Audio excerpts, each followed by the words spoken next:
शरण शरण हनुमंता तुम्हा आलो रामदूता। काय भक्तीच्या त्या वाटा मज दावाव्या सुभटा। तुटे भवरोग संचित क्रियमान भोग। ऐसे विठोबाचे नाम उच्चारिता खंडे जन्म। वसो न शके पाप जाय त्रिविधतो ताप। ऐसे विठोबाचे नाम उच्चारिता खंडे जन्म। तुका म्हणे माया होय दासी लागे पाया। ऐसे विठोबाचे नाम उच्चारिता खंडे जन्म। आपल्या या मंगरुळ गावामध्ये अनंतकोट ब्रह्मांड नायक परमात्म्याच्या आणि समस्त संत मांदियाळीच्या कृपाशीर्वादाने प्रातस्मरणीय गुरुवर्य श्री कोंडाजी बाबा ढेरे, गुरुवर्य प्रातस्मरणीय श्री रावजी महाराज जाधव यांच्या कृपाशीर्वादाने हरिभक्तीपरायण परमश्रद्धेय परमस्नेही श्री माऊली महाराज यांच्या मार्गदर्शनाने भगवान मारुतीरायांच्या मंदिराच्या जीर्णोद्धार आणि नूतन मूर्ती प्राणप्रतिष्ठा सोहळ्यानिमित्ताने हा दशाह हरिनाम सोहळा या ठिकाणी संपन्न होतोय। आणि अशा या परम पवित्र भव्य दिव्य सोहळ्यामध्ये आजची द्वितीय दिनाची सेवा आपणा सर्वांच्या प्रेमाने माझ्या वाट्याला आलेली आहे।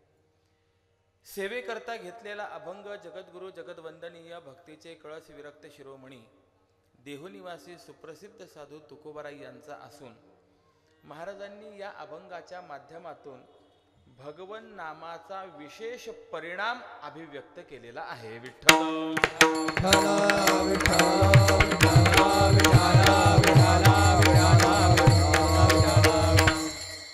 एकंदरीत नाम महिमान व्यक्त करणारा हा अभंग आहे, त्याचं आपल्याला चिंतन करायचं आहे। हे चिंतन करीत असताना या निमित्ताने आपण ही सेवा करत आहोत, हा सोहळा आयोजित करत आहोत, ते निमित्त फार महत्वाचं आहे। भारतामध्ये प्रायशः प्रत्येक गावामध्ये आपल्याला मंदिर पाहायला मिळतं आणि गावागावामध्ये जे मंदिर आहेत प्रामुख्याने ग्रामदैवत म्हणून मारुतीरायांचं मंदिर आपल्याला पाहायला मिळतं। बाकी गणपती असेल, देवी असेल, भगवान शंकर असतील, यांचे मंदिर असतील किंवा नसतीलही, परंतु प्रायशः मारुतीरायांचं मंदिर गावामध्ये नाही असं गाव कदाचित आपल्याला पाहायला मिळणार नाही। मारुतीरायांचं फार मोठं वैशिष्ट्य आहे। काय मारुतीरायांचं महत्व आहे तर महाराजांनी विचार मांडलेला आहे, मारुतीराय हे भक्तीचा मार्ग दाखवणारं दैवत आहे। म्हणून तुकोबाराय मारुतीरायांकडे प्रार्थना करतात, काय भक्तीच्या त्या वाटा मज दावाव्या सुभटा। सुभट असलेल्या मला आपण भक्तीचा मार्ग दाखवावा। गंमत अशी आहे, जगामध्ये वाट दाखवणारे कमी आहेत, वाट लावणारे जास्त आहेत। विठ्ठल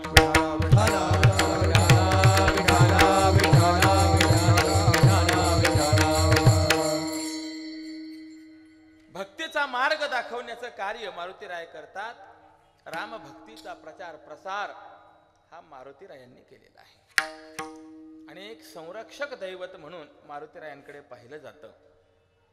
अशा मारुतीरायांच्या जीर्ण मंदिराचा आपण सर्वांनी जीर्णोद्धार केला, हे एक फार चांगलं कार्य केलं। शास्त्रामध्ये आपण जर प्राणप्रतिष्ठा केली तर त्या प्राणप्रतिष्ठेचं फळ काय याचा विचार करत असताना जो प्राणप्रतिष्ठा विधी आहे त्या विधीमध्ये सुरुवातीला संकल्पामध्ये असं म्हटलेलं आहे, प्रासाद प्रतिमा अणुसंख्याकम वर्षानि यावत।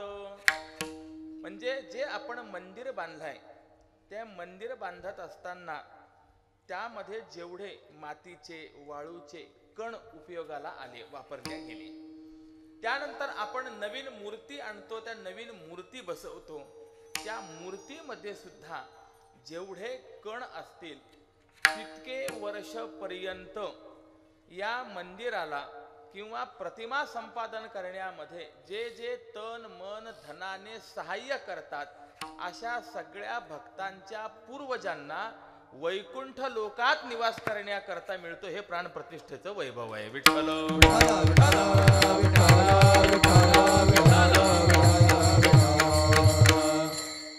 माऊलींच्या भाषेत जर सांगायचं असेल, पूर्वजा वैकुंठ मार्ग सोपा, हे या प्राणप्रतिष्ठेच्या माध्यमातून होत असतं. आपण कल्पना केली की आपण एवढं जे भव्य दिव्य मंदिर बांधलंय, तर ह्या भव्य दिव्य मंदिरामध्ये 1 करोड कण आहेत. तर याचा अर्थ असा आहे, या मंदिराला ज्याने ज्याने सहकार्य केलेलं आहे त्याने आपल्या पूर्वजांना 1 करोड वर्षपर्यंत वैकुंठात राहण्याची ही सोय केलेली आहे. इतकं प्राणप्रतिष्ठेचं वैभव आहे. आणि शास्त्रकार तर सांगतात, हे जे प्राणप्रतिष्ठेचं वैभव आहे, फळ आहे, यापेक्षा 10 पटीने अधिक फळ जीर्णोद्धाराचं असतं. आपण जीर्णोद्धार केला आहे म्हणजे एवढ्या मोठ्या पुण्याचे आपण धनी होत आहात, याकरता म्हणून आपण अभिनंदनाचे पात्र आहात. त्याबरोबर आपण मंदिर बांधलं, याचा अर्थ असा आहे, आपल्यावरती असलेलं जे काही देवऋण आहे, या देवऋणातून मुक्त होण्याकरता आपण केलेली ही उपाययोजना आहे. शास्त्रकार सांगतात, मनुष्य म्हणून जन्माला आलेला प्राणी, त्यावर जन्म घेतल्याबरोबर 3 प्रकारचे कर्ज असतात.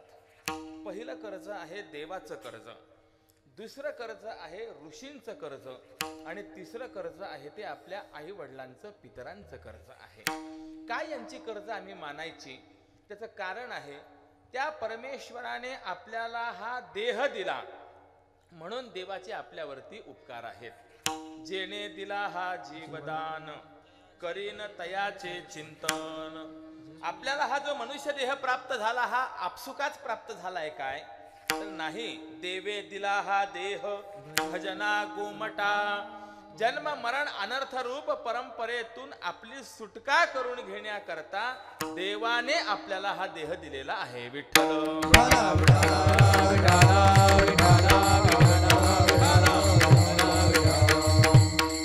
मग थोडा विचार करा, जर देवाने आपल्याला हा देह दिलेला असेल तर देवाचे आपल्यावर उपकार आहेत की नाही?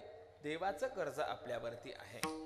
याबरोबर दुसरं कर्ज जर शास्त्राने सांगितलेलं असेल तर ते ऋषी मुनींचं, संतांचं कर्ज आपल्यावरती सांगितलेलं आहे.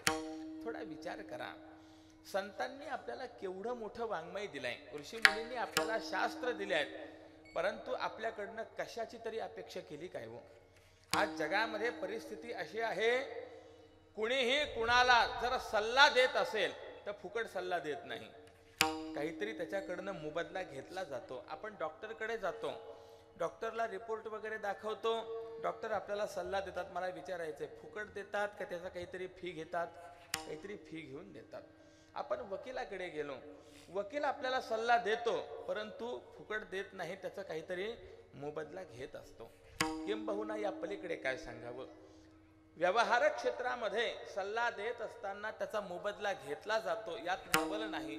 पारमार्थिक क्षेत्रामध्ये सुद्धा एखादं जीवनसूत्र जर सांगितल्या गेलं तर त्याचा मोबदला घेण्याची पद्धती आहे. विठ्ठल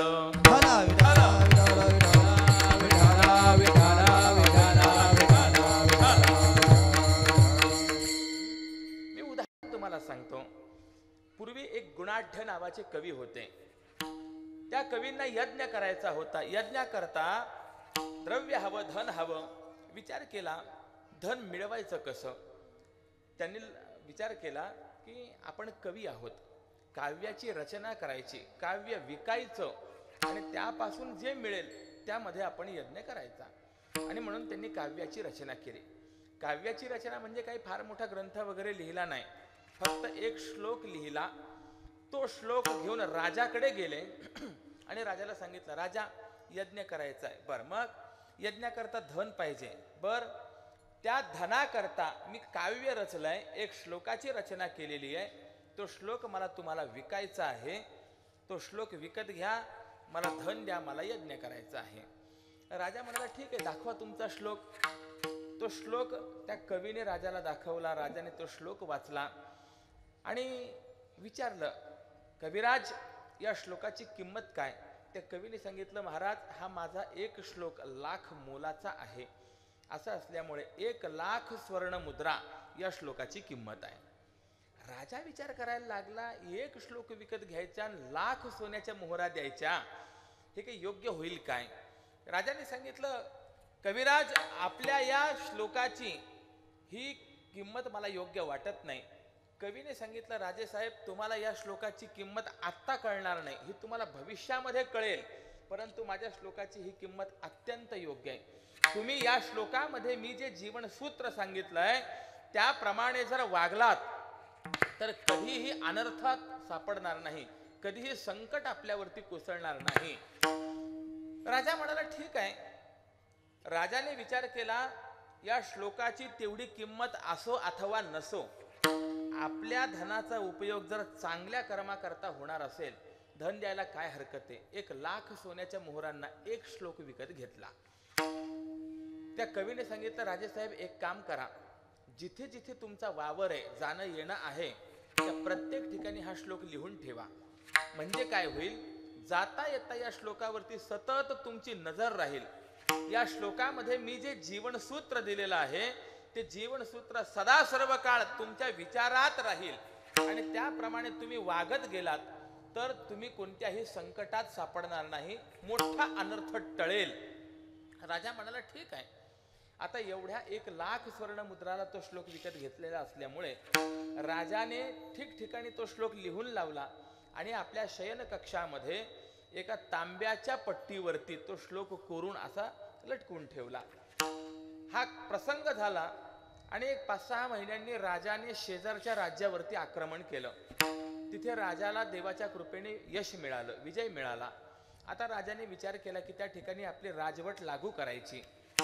आपल्या परिवाराला सोबत आपण घेऊन गेलो आणि जर कदाचित आक्रमण वगैरे काही झालं तर आपला पूर्ण परिवार संकटात सापडेल. म्हणून राजाने आपल्या तरुण पत्नीला, आपल्या 5-10 वर्षाच्या मुलाला घरी ठेवलं, राजधानीमध्ये ठेवलं आणि स्वतः त्या दुसऱ्या राज्यामध्ये राजवट लागू करण्याकरता गेला.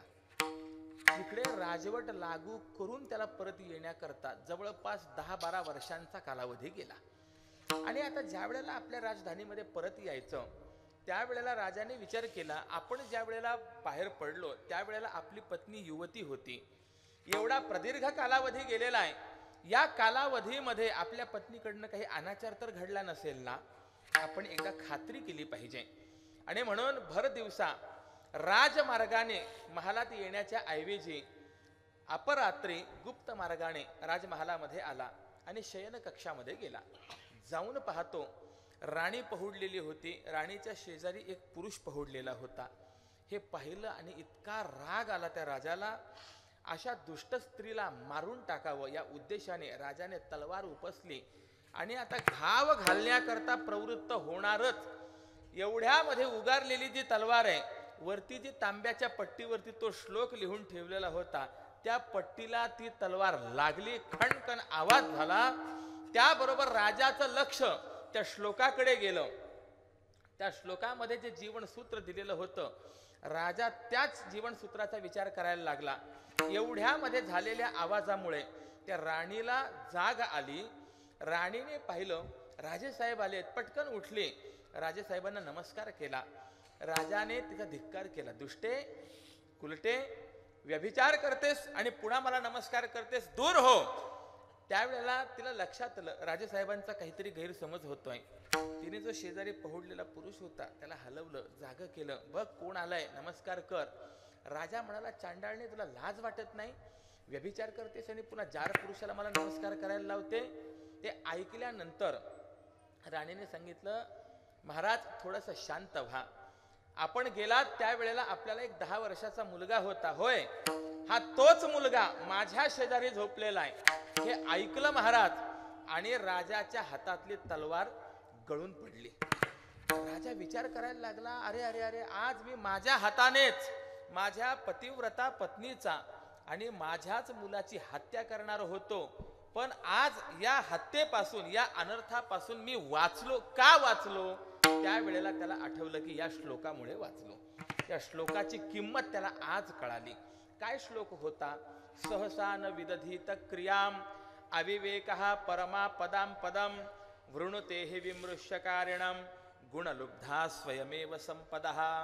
या श्लोकाचा अर्थ असा आहे की कोणतंही कर्म करताना 1000 वेळेला पहिले विचार करा की मी हे कर्म करू की नको करू, आणि विचार करून कर्म करा.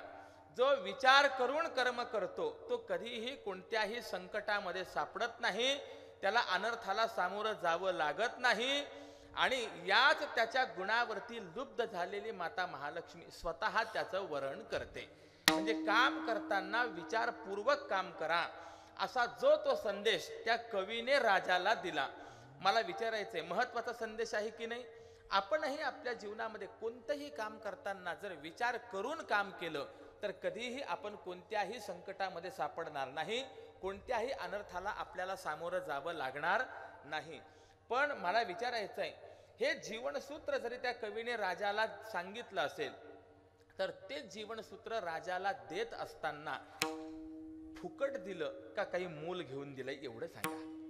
मोल घेऊन दिलं की नाही? किती दिलंय? 1,00,000 सोन्याच्या मोहरा राजाकडनं घेतल्या आणि मग हे जीवनसूत्र राजाला दिलंय. आता मला विचारायचंय, राजाला ही जीवनसूत्र मिळण्याकरता 1,00,000 सोन्याच्या मोहरा मोजाव्या लागल्या. आता या कीर्तनाच्या माध्यमातून माझ्याकडनं सुद्धा तुम्हाला हे जीवनसूत्र मिळालं की नाही हो? मग आता तुम्ही सुद्धा मला लाख रुपये द्यायला काही हरकत आहे का? विठ्ठल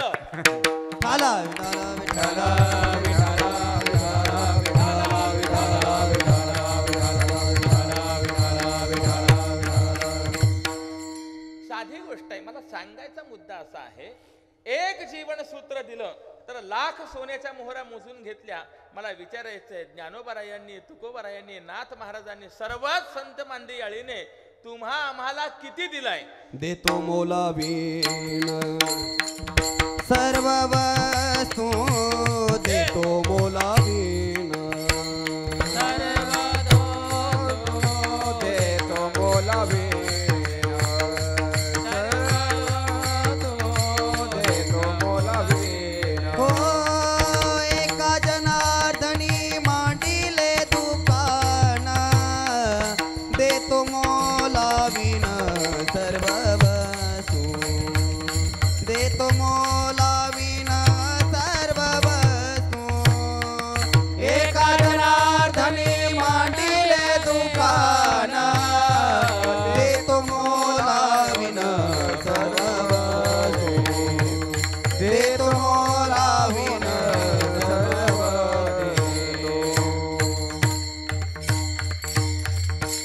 एका जनार्दनी मांडले दुकान, देतो मोलावीण सर्व वस्तू. संतांनी एवढं तुम्हा आम्हाला दिलं, पण आपल्याकडनं कशाची अपेक्षा केली? कशाचीही अपेक्षा न करता ऐसी कळवळ्याची याती करी लाभावीण प्रीती. मग असं जर संतांनी आपल्या आयुष्यातील अनमोल वेळ खर्च करून तुमच्या आमच्याकरता एवढं निर्माण करून ठेवलं असेल तर त्या ऋषींचे, त्या संतांचे आपल्यावर उपकार आहेत की नाही? आपल्यावर कर्ज आहे की नाही? कर्ज आहे. याला ऋषी ऋण म्हणायचं. पहिलं ऋण पाहिलं देव ऋण, दुसरं ऋण पाहिलं ऋषी ऋण, आणि तिसरं ऋण मानवी जीवनामध्ये आपल्यावरती आहे ते म्हणजे पितरांचं ऋण आहे. आपले आई वडील, त्यांनी आपल्यावरती केलेले संस्कार, आपल्याला केलेलं संगोपन, याचा उपकार जे आहेत, काय ठेवीत हा पायी जीव थोडा, काय द्यावे त्यांची भावे उतराई, अशी परिस्थिती आहे. आणि असं असल्यामुळे पितृऋण हे आपल्यावरती आहे. आणि एक लक्षात ठेवा, माणसाने कधीही कुणाच्या कर्जात मरू नये. कारण जर मनुष्य कर्जामध्ये मेला तर ते कर्ज फेडण्याकरता त्याला पुन्हा जन्माला यावं लागतं. विठ्ठल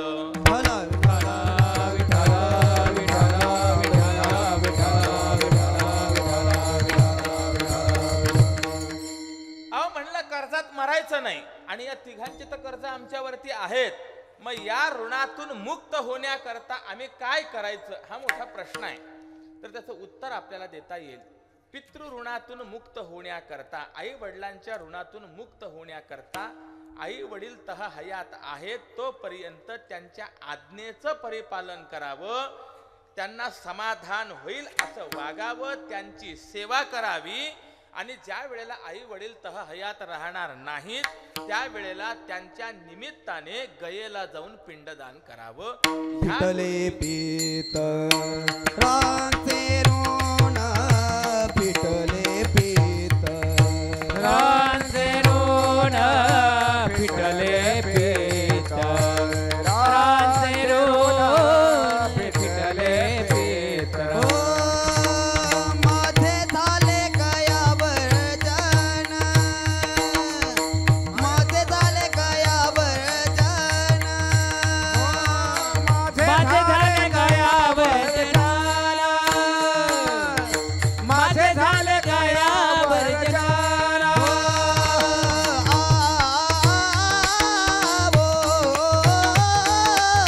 माझे झाले गयावर जन,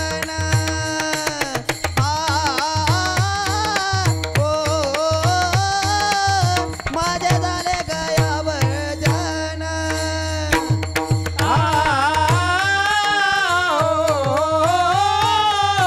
माझे झाले गयावर जन,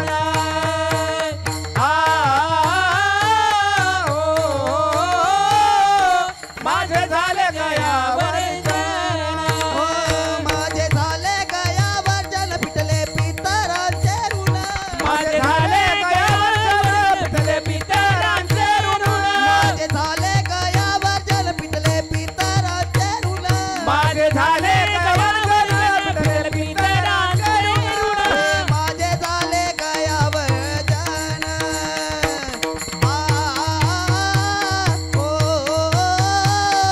माझे झाले गयावर जन.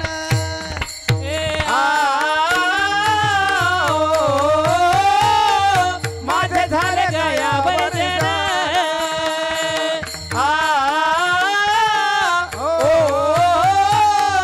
माझे झाले गयावर जन.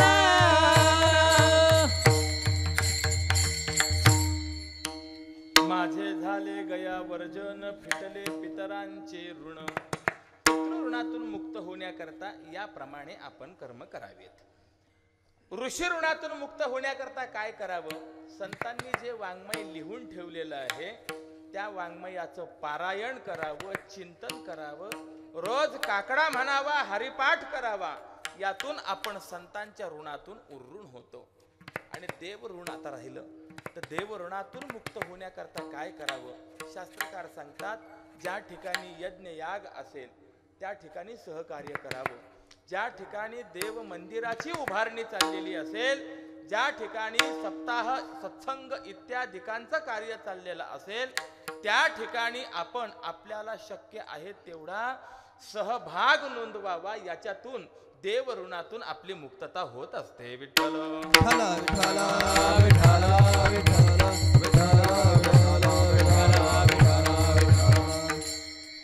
सांगायचा माझा मुद्दा असा आहे की माणसावरती देव ऋण आहे आणि त्या देव ऋणातून मुक्त होण्याकरता जे मंदिर इत्यादिकाला सहकार्य करावं लागतं ते कार्य आपण या ठिकाणी करत आहात. ही अभिनंदनाची गोष्ट आहे. असो, आणि अशा या सोहळ्याला अनुसरून असलेल्या या कीर्तन मालिकेमध्ये आजच्या अभंगाच्या माध्यमातून जगद्गुरु तुकोबारायांनी ज्या देवांची आपण स्थापना करणार आहोत, ज्या विठोबाची आपण स्थापना करणार आहोत, त्या विठोबाचं नाम कसं आहे त्याचा विचार मांडलेला आहे. या अभंगाचं ध्रुवपद जर आपण पाहिलं तर ऐसे विठोबाचे नाम असं त्याचं ध्रुवपद आहे. असं आहे देवाचं नाम. गंमत अशी आहे, ऐसे म्हटलं की प्रश्न निर्माण होतो, कैसे असं म्हणजे कसं? मग याचं उत्तर म्हणजे बाकीचे 3.5 चरणे. तुटे भवरोग ऐसे विठोबाचे नाम, तुटे संचित क्रियमान भोग ऐसे विठोबाचे नाम, उच्चारिता खंडे जन्म ऐसे विठोबाचे नाम, वसो न शके पाप ऐसे विठोबाचे नाम, जाय त्रिविधतो ताप ऐसे विठोबाचे नाम, आणि माया दासी होय पाया लागे ऐसे विठोबाचे नाम. विठ्ठल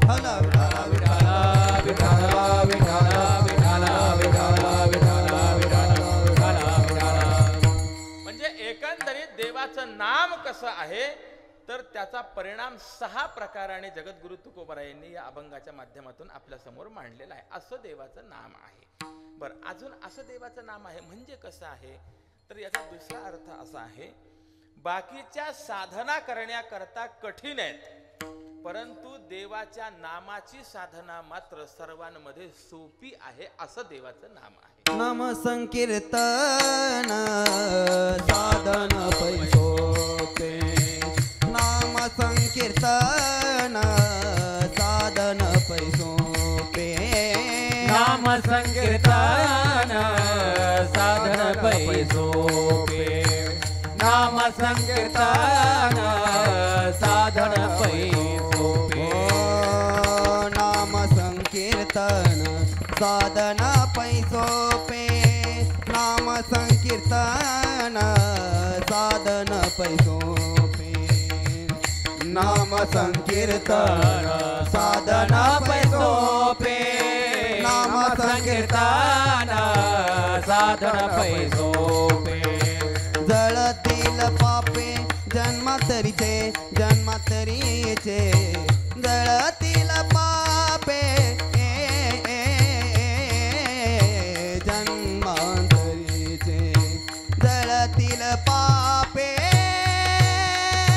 जळतील पापे जन्मातरीचे, नलगती सायास जावे वनांतरा, नलगती सायास जावे वनांतरा, जळतील पापे जन्मातरीचे जन्मातरीचे, जळतील पापे जन्मातरीचे, जळतील पापे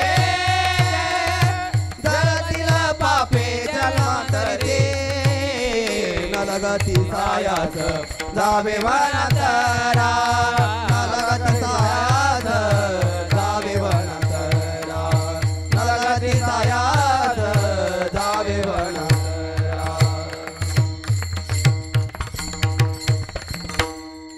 नाम संकीर्तन साधन पैसोपे, नामस्मरण हे सोपं साधन आहे. नामस्मरण हे सोपं साधन आहे असं ज्या वेळेला सांगितलं जातं त्याच वेळेला त्याचा दुसरा अर्थ असा आहे की बाकीचे साधन अवघड आहेत, हा त्याचा दुसरा अर्थ आहे. मग बाकीचे साधन अवघड का, तर त्याची काही कारण आपल्याला सांगता येतील. पहिलं कारण असं आहे, बाकीचे साधन करत असताना काही अवस्थांचे निर्बंध आहेत, त्या अवस्था आपल्याला संपादन करून घ्याव्या लागतात आणि नंतरच आपल्याला ती साधना करता येते. अगदी उदाहरण सांगायचं असेल, देवपूजा करायची आहे, मला विचारायचं आहे देवपूजा आंघोळ करून कराल का विना आंघोळीची कराल? काय कराल हो? आंघोळ करून. म्हणजे याचा अर्थ देवपूजा करण्याकरता स्नान झालेलं पाहिजे, ही अवस्था संपादन करावी लागते की नाही? करावी लागते.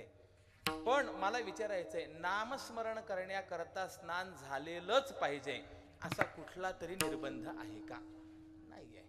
तोंड धुवावं लागत नाही, आंघोळ करावी लागत नाही, नामस्मरण उठल्या उठल्या सुद्धा आपल्याला करता येतं. अगदी माऊलींचं प्रमाण सांगायचं असेल, नाम जप यज्ञ तो परम बाधू न शके स्नानादि कर्म. नाम जप यज्ञ असा श्रेष्ठ यज्ञ आहे की स्नान इत्यादी कोणतीही कर्म अवस्था त्याला बाधा करू शकत नाही. आणि अशा प्रमाणांचाच परिणाम म्हणून की काय, परंतु 99% काकडा हा पारोशानेच केला जातो. विठ्ठल विठाला विठाला विठाला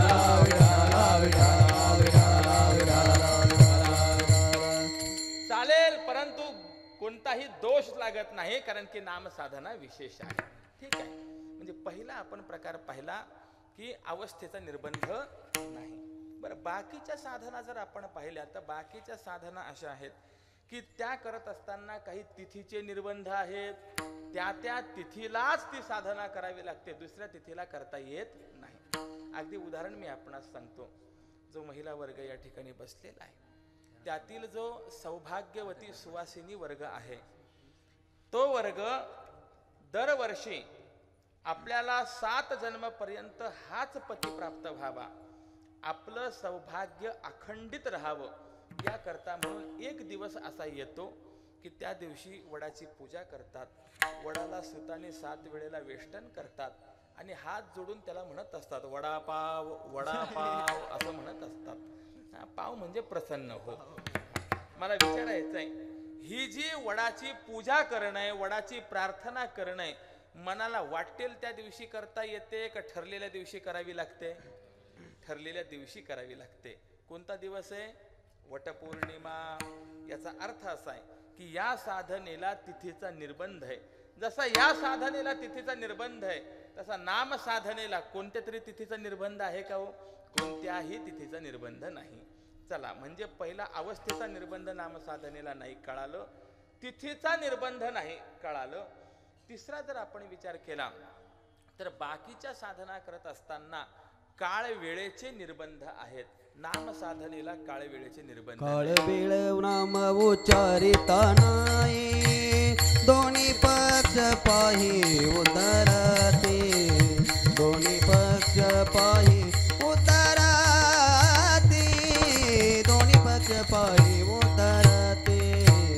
काळ वेळ नाम उच्चारिता नाही, दोन्ही पक्ष पाय उधरते, दोन्ही पक्ष पाय उधरते, दोन्ही पक्ष पाय उधरते. काळ वेळ नाम उच्चारिता नाही, काळ वेळ नाम उच्चारिता नाही, काळ वेळ नाम उच्चारिता नाही, काळ वेळ नाम उच्चारिता नाही, काळ वेळ नाम उच्चारिता नाही, दोन्ही पक्ष पाही उतरती, दोन्ही पक्ष पाही उतरती, दोन्ही पक्ष पाही उतरती. काळ वेळ नाम उच्चारिता नाही, दोन्ही पक्ष पाय उधरते, दोन्ही पक्ष पाय उधरते, दोन्ही पक्ष पाय उधरते. काळ वेळ नाम उच्चारिता नाही, दोन्ही पक्ष पाही उद्धरती. शास्त्रकारांनी चिंतन मांडलंय. आपला जो दिवस असतो तो साधारणतः 12 तासाचा दिवस आणि 12 तासाची रात्र असा 24 तासाचा दिवस आहे की नाही. दिवसाचे शास्त्रकारांनी 4 भाग केले. एक एक प्रहर एकेका कर्माकरता विभाजून दिला. पूर्वाह्नो वै देवानाम, सकाळी 6 ते 9 वाजेपर्यंतचा जो कालावधी आहे याला पूर्वाह्न असं म्हणतात. आणि या पूर्वाह्नामध्ये देवादिकांचं कार्य करावं. आपल्याला देवपूजा वगैरे जी काही करायची असेल 6 वाजेपासून 9 वाजेपर्यंत ते सगळं संपलं पाहिजे. यानंतर दुसरा प्रहर 9 ते 12 याला मध्यान्ह असं म्हटलेलं आहे. मध्यान्हो वै मनुष्यानाम, आपल्या उदरनिर्वाहाकरता आपल्याला जे काही कर्म करायचं असेल ते कर्म या कालावधीमध्ये करायला सांगितलंय. यानंतर दुपारी 12 ते 3 हा तिसरा प्रहर शास्त्रकार सांगतात. अपराह्नो वै पितॄणाम, याला अपराह्न काळ असं म्हणतात. अपराह्न काळामध्ये पितरांच्या संबंधाने कार्य करावं. आपल्याला श्राद्ध करायचं असेल, तर्पण करायचं असेल, पितर म्हणून कुणाला जेव घालायचं असेल तर ह्या सगळ्या गोष्टी केव्हा केल्या पाहिजेत? दुपारी 12 ते 3 या दरम्याने केल्या पाहिजे. 12 नंतर पितृ जीव घालावे लागतात. बऱ्याच वेळेला असं होतं पितृपक्षामध्ये गुरुजींनाही वेळ नसतो, आपल्यालाही वेळ नसतो, 10-11 वाजेपर्यंत पितृ जेवून गेलेले असतात. होतं की नाही असं? पण शास्त्रकार सांगतात त्या कालावधीमध्ये जर आपण केलं ते पितरांना प्राप्त होत नाही, तो पितरांचा कालावधी नाही. चला, अपराह्नो वै पितॄणाम. आणि त्यानंतर दुपारी 3 ते सायंकाळी 6 पर्यंतचा जो कालावधी आहे याला सायाह्न असं म्हटलेलं आहे. सायाह्नो वै भूतप्रेत पिशाचादीनाम, जारण मारण उच्चाटन वशीकरण भूत प्रेत पिशाच इत्यादी संबंधाने जी काही साधना करायची असते ती साधना शास्त्रकारांनी सांगितलं या कालावधीमध्ये करायची. म्हणजे दिवसाचे 4 टप्पे करून कोणत्या टप्प्यामध्ये कोणत्या वेळेमध्ये काय करावं शास्त्रकारांनी सांगितलं. त्या विरुद्ध वेळेमध्ये करता येत नाही. पण नामस्मरण करताना मात्र असं आहे की ते नामस्मरण कोणत्याही वेळेला करता येतं. भलत्या काळी नामावळी सुलभ भोळ्या भाविका, असं हे नामस्मरण आहे. ऐसे विठोबाचे नाम, याच्याकरता मी बोलतोय. अजून जर आपण विचार करायला लागलो तर बाकीच्या साधना करण्याकरता आपल्याला विशिष्ट आसन बसवावं लागतं आणि मग त्याच्यावरती आपल्याला ती साधना करावी लागते. मला विचारायचं आहे की आपण जप करायला बसलात, काही साधना करायला बसलात, योग करायला बसलात, मांडी घालून बसावं लागेल का पाय पसरून बसवावं लागेल? मांडी घालून आपल्याला बसावं लागेल. पण नाम घेताना मात्र असं आहे की जर अनुकूलता नसेल, अहो येता जाता उठता बसता कार्य करिता कसंही तुम्ही देवाचं नाम घ्या, किंबहुना असाल ते करा, जेथे तेथे असाल ते करा, जेथे तेथे असाल ते करा, जेथे तेथे असाल ते करा. नामाचे चिंतन प्रगट पसारा, नामाचे चिंतन प्रगट पसारा, नामाचे चिंतन प्रकट पसारा, नामाचे चिंतन प्रकट पसारा. असाल ते करा, जेथे तेथे असाल ते करा, जेथे तेथे असाल ते करा, जेथे तेथे असाल ते करा, जेथे तेथे.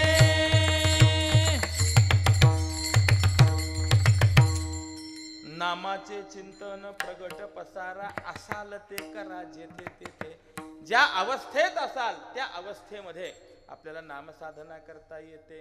अहो जास्ती काय सांगावं, दळताना दळित कंडिता जेविता गे बाई वो दळित कंडिता जेविता गे बाये दळिता कंडिता, जेविता गे बाये दळिता कंडिता. ओ राम वेळो वेळा मी गाऊ ओविये, राम वेळो वेळा मी गाऊ ओविये, राम वेळो वेळा आम्ही गाऊ ओविये, राम वेळो वेळा आम्ही गाऊ ओविये. ओ राम वेळो वेळा मी गाऊ ओविये, राम वेळो वेळा मी गाऊ ओविये, राम वेळो वेळा आम्ही गाऊ ओविये, राम वेळो वेळा आम्ही गाऊ ओविये. ओ दळित कंडिता जेविता गे बाई वो,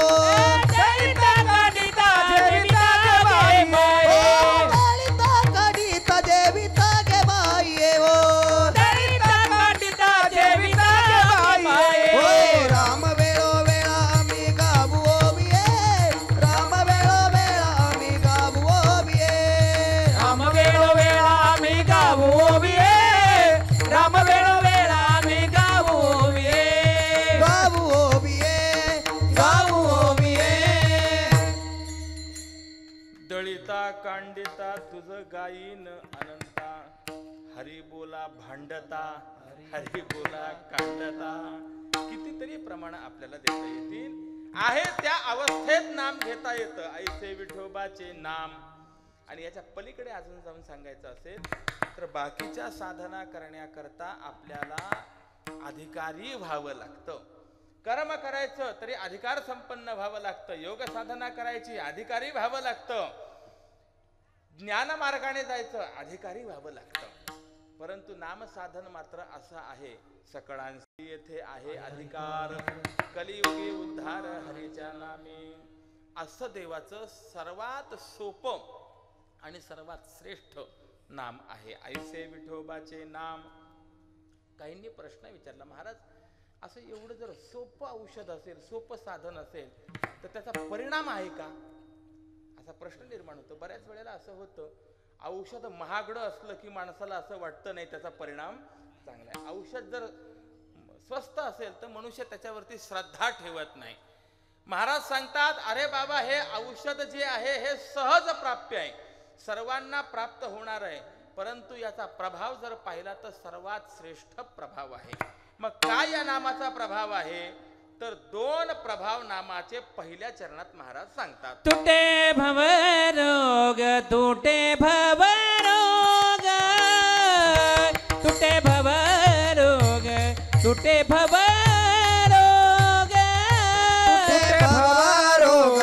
तुटे भवरोग, तुटे भवरोग, तुटे भवरोग, तुटे भवरोग, तुटे भवरोग, तुटे भवरोग, तुटे भवरोग, तुटे भवरोग, तुटे भवरोग, तुटे भवरोग, तुटे भवरोग, तुटे भवरोग, संचित क्रिया मानदन, संचित क्रिया मानदन, ऐसे विठोबाचे नाम, ऐसे विठोबाचे नाम, संचित क्रिया मान भोग, संचित क्रिया मान भोग, ऐसे विठोबाचे नाम, ऐसे विठोबाचे नाम. तुटे भवरोग, संचित क्रियमान भोग, हे 2 परिणाम नामचिंतनाचे सांगितले. पहिला परिणाम सांगितला भवरोग तुटे. भवरोग तुटतो नामस्मरणाने. प्रश्न निर्माण होतो, बाबा रोग म्हणजे काय? रोग निर्माण का होतात? हा भवरोग आम्हाला का लागला आणि हा भवरोग जाईल कसा? असे अनेक प्रश्न उपस्थित होतात. रोग म्हणजे काय? शास्त्रकारांनी रोगाची व्याख्या केली आहे. अहितो देह जो व्याधी, जो आपल्याला त्रास देणारा आहे, पीडा देणारा आहे, आपलं वाईट करणारा आहे आणि जो आपल्या देहापासून निर्माण झालेला आहे त्याला रोग असं म्हणतात. ही रोगाची व्याख्या आहे. रोग नेहमी आपल्याला त्रास देतो, पीडा देतो, असमाधानी करतो, आपल्या देहापासूनच निर्माण झालेला असतो. अहितो देह जो व्याधी, किमान रोग म्हणजे काय इतकं कळालं, पुष्कळ झालं. ठीक आहे, पहिला मुद्दा संपला. आता दुसरा मुद्दा, मग असा रोग आपल्या जीवनामध्ये निर्माण का होतो? तर त्याचं उत्तर अनेक प्रकाराने आहे. आयुर्वेदामध्ये एक सूत्र आहे, अत्यंबुपाणात विषमाशनाच दिवाशयात जागरणाच रात्रौ संरोधनान मूत्रपुरीशयोश्च षड्भे प्रकारे प्रभवन्ति रोगाः. कशामुळे रोग निर्माण होतात? आयुर्वेद आपल्याला सांगतं, अत्यंबुपानात म्हणजे फार पाणी पिल्याने किंवा पाणी कमी पिल्याने माणसाच्या ठिकाणी रोगाची निर्मिती होत असते. चला ठीक आहे. एक विषमाशनाच, 2 विरुद्ध गोष्टी एकत्र सेवन केल्या की व्याधी निर्माण होत असते. कांदा दूध एकत्र सेवन केलं व्याधी निर्माण होते. मीठ दूध एकत्र सेवन केलं व्याधी निर्माण होते. शास्त्रकार तर सांगतात, कोणतंही फळ आणि दूध हे एकत्र सेवन केलं तर तो विषमाहार आहे. महिन्यात 2 महिन्यातून एखाद्या वेळेला दूध फळ एकत्र खाल्लं तर चालतं, काही हरकत नाही. पण रोजीला जर दूध फळ एकत्र खात असेल तर तो विषमाहार आहे, रोगाला ते आमंत्रण आहे. बर, दिवाशयात, दिवसा जर मनुष्य झोप घेत असेल तर ते रोगाला आमंत्रण आहे. म्हणून शास्त्रकारांनी दिवसा जी आपण विश्रांती घेतो त्याला एक नाव दिलंय. काय नाव दिलंय? वामकुक्षी. किती असते? फक्त 2 तास आणि घोरेपर्यंत. बरोबर आहे का माझं म्हणणं? नाही, 15 ते 20 मिनिट पर्यंत फक्त श्रम परिहार म्हणून ती विश्रांती असते. पण त्यापेक्षा जास्त जर दिवसा मनुष्य झोपत असेल तर शास्त्रकार सांगतात त्याच्यामुळे रोगाची निर्मिती होते. जागरणाचे रात्रौ, रात्री जर जागरण जास्त होत असेल तर त्याच्यामुळे सुद्धा रोगाची निष्पत्ती होत असते. आणि विनाकारण मलमूत्रांचा आपण वेग अडवला की त्यापासून रोग निर्माण होत असतात. विठ्ठल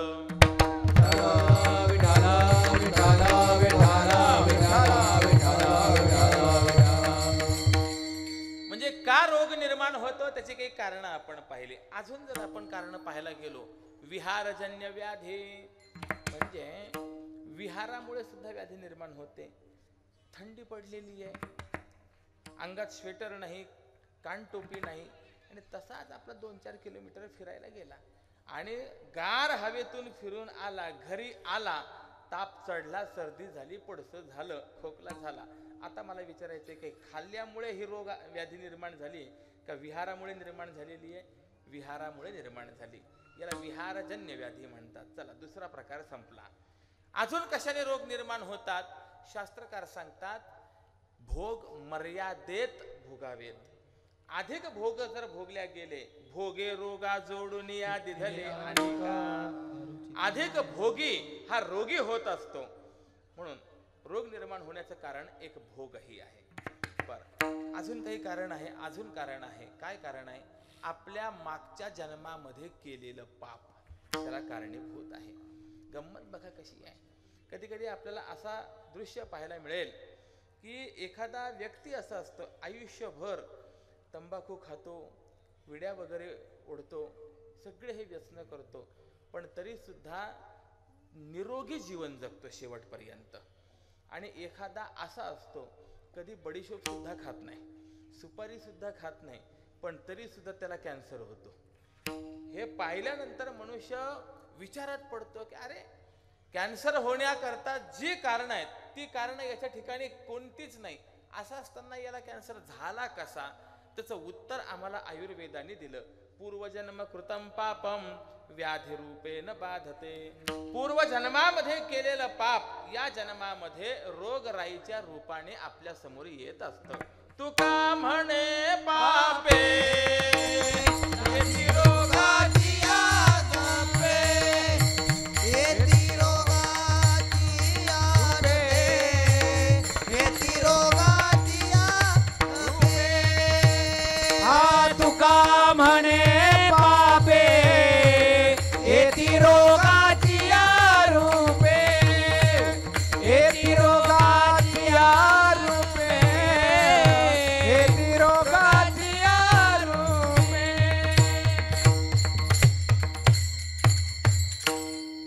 तुका म्हणे पापे येती रोगाची या रूपे. हे मागच्या जन्मातली पाप या जन्मामध्ये रोगाच्या रूपाने आपल्याला त्रास देत असतात, पीडा देत असतात. म्हणजे रोग का निर्माण होतो त्याच्या कारणांचा आपण विचार केला, इथपर्यंत आपण आलो.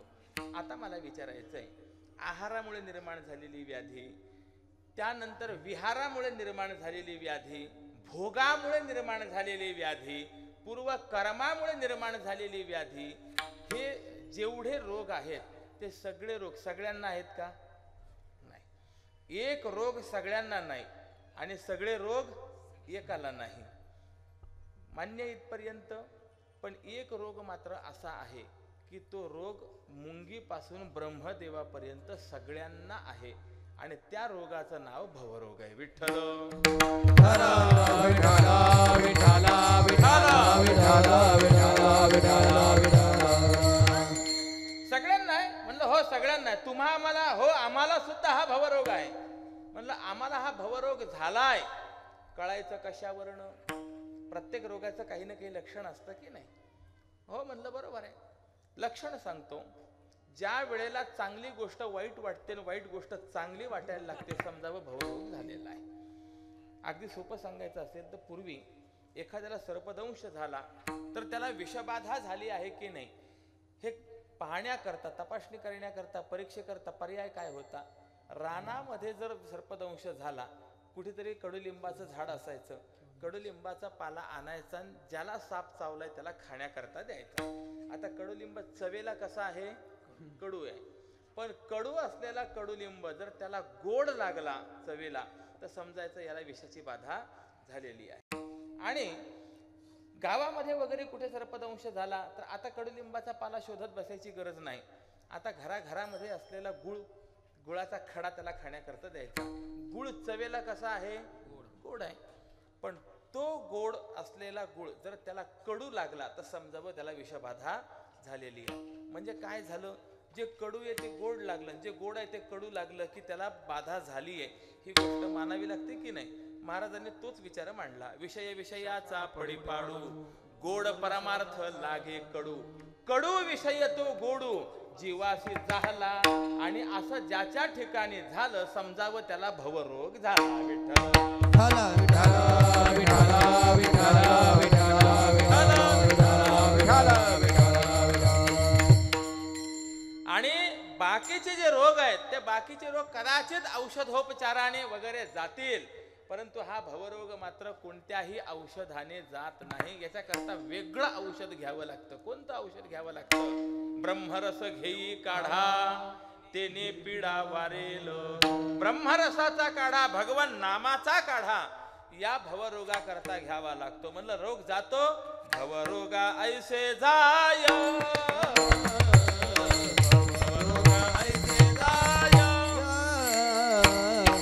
भवरोगायचे जाय, भवरोगायचे जाय.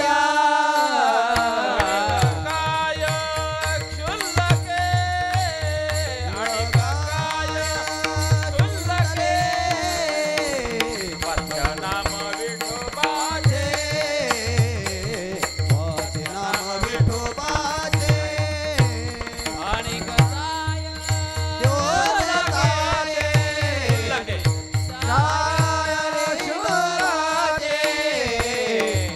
नाम विठोबाचे, नाम विठोबाचे.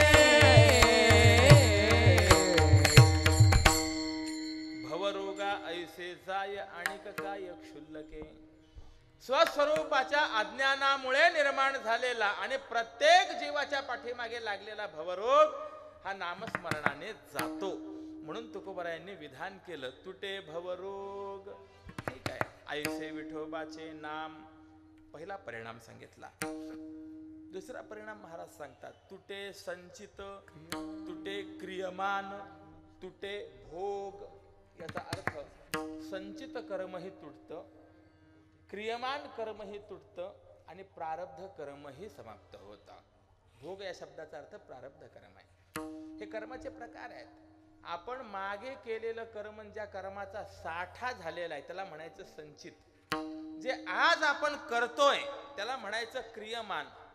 आणि त्या साठ्यापैकी ज्या कर्माचं फळ मिळायला सुरुवात झालेली आहे त्याला म्हणायचं प्रारब्ध. असे कर्माचे 3 प्रकार आहेत. तर यामध्ये संचित तुटतं, क्रियमान तुटतं. या विधानावरती फार मोठी शंका नाहीये, आक्षेप नाहीये. पण जे तुकोबाराय विधान करतात ना, तुटे भोग. भोग म्हणजे प्रारब्ध कर्म सुद्धा नामस्मरणाने तुटतं, प्रारब्ध बदलतं. यावरती मात्र मोठे आक्षेप आहेत. कारण की प्रारब्ध हे इतकं बलवान आहे, इतकं बलवान आहे. सामान्यांना तुम्हा आम्हाला ते प्रारब्ध बदलवता येत नाही, यात नवल नाही. पण देवाला सुद्धा प्रारब्धाचा बदल करता येत नाही. अगदी प्रमाणाने सांगायचं असेल, करमे श्रीराम वनवास गेला, कर्मे श्रीराम वनवास गेला, कर्मे रावण क्षय, कर्मे योगे दशरथ मेला, कर्मे वियोगे मेला, कर्मे रावण क्षय पावला, कर्मे रावण क्षय पावला. ओ वियोग घडला सीता देवे, कर्मे मनमथ झाला से राग, परियेसी गवारा वियोग घडला सीता देवे, पर्यसी गवारा सादर, पर्यसी गवारा सादर.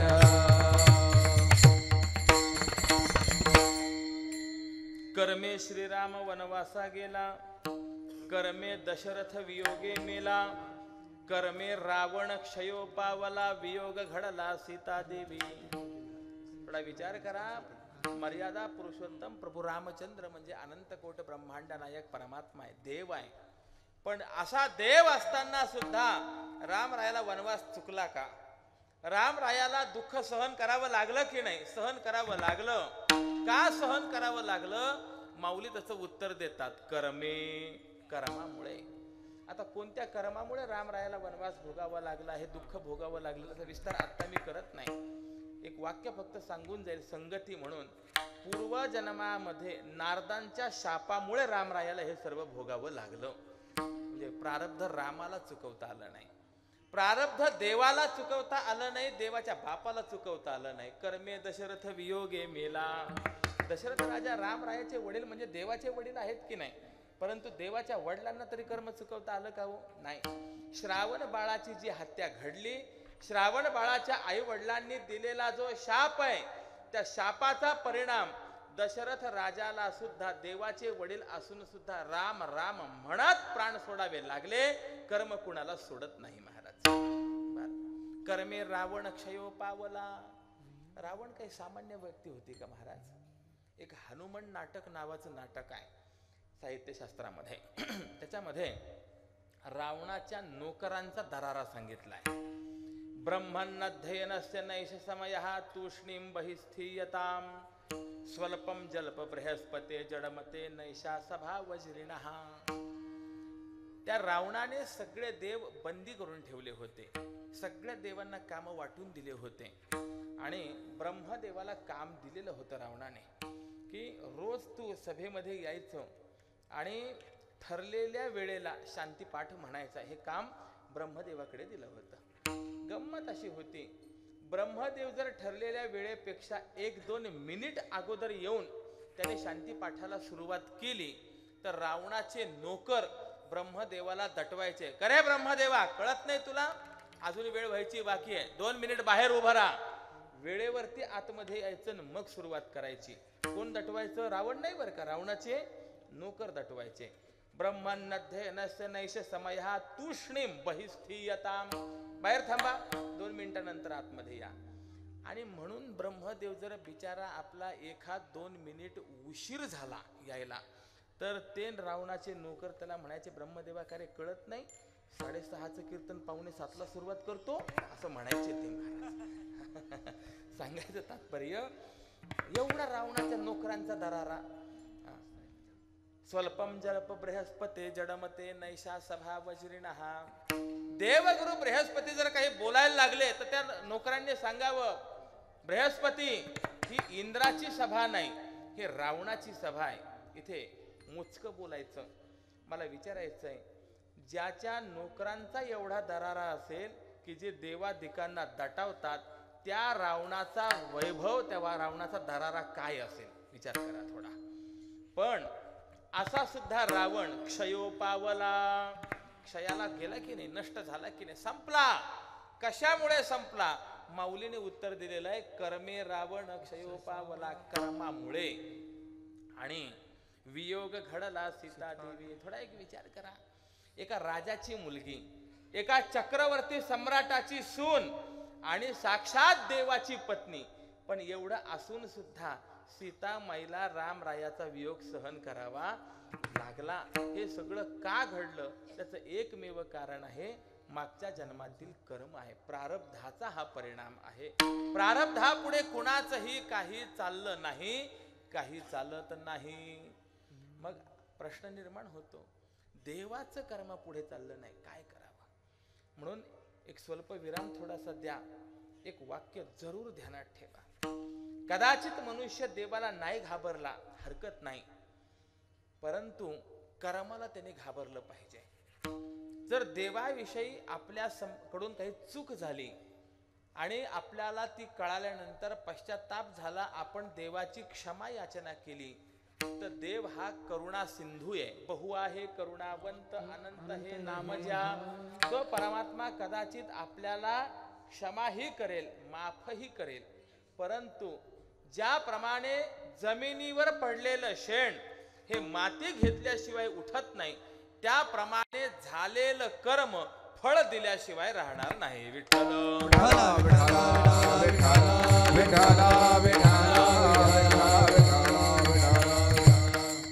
आज न उद्या केलेलं कर्म भोगावंच लागेल. अवश्यम एव भोक्तव्यम. कृतं कर्म शुभाशुभम.